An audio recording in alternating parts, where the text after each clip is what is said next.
njagala njogere ku mbeera gye tuli mu baganda bange bangi nnyo kummwe mutandise okugwamu amaanyi ate bwe muggwamu amaanyi ebiseera ebisinga n'empisa zigoberera amaanyi.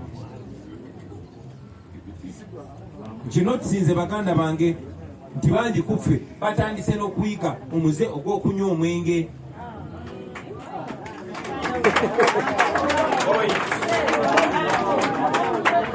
Revolution etalina discipline telina gyeraga, tebakulimba, telina gyeraga.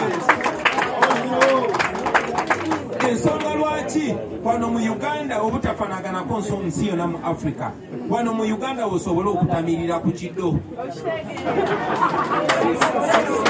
Okitegera wano mu Uganda kulowooza lwaki bakikola bwe batyo?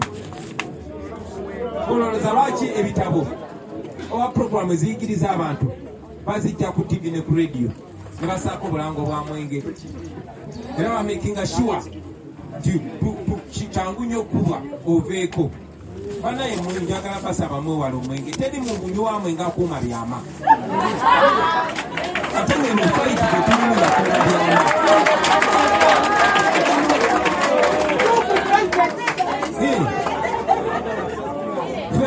Tulinga abayeekera ekyenjawulo nti tetuli batemu nga ba Museveni, tetulina bwe tutta, tetuli violent, at least not yet.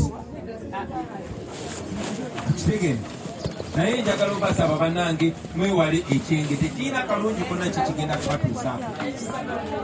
Temukkiriza, temuwanika oba weevuddeko bw'otandika n'obwongo bwo n'obuvaako. Kyolina okubeera first in charge of, be in charge of your brain. Beera nga gwe komanda w'obwongo bwo, tokkiriza kintu kyonna komandinga bwongo bwo. Be in charge of your brain. Number 2, be in charge of your body. Kya kyabadde ayogera kituufu, mulikole. Making sure body fit. Kubanga saawa yonna kiyinza okwetaagisa okudduka mailo nga ziizo, mubadde ki?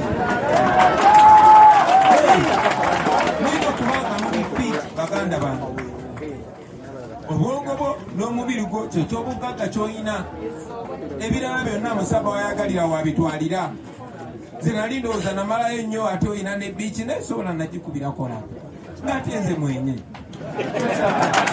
So ebyo byonna byonna mbiteeke bali. Obwongo bwo n'omubiri gwo kyo ky'obugagga ky'osinga. Beera ng'oli sure tuli in charge of them baganda bange.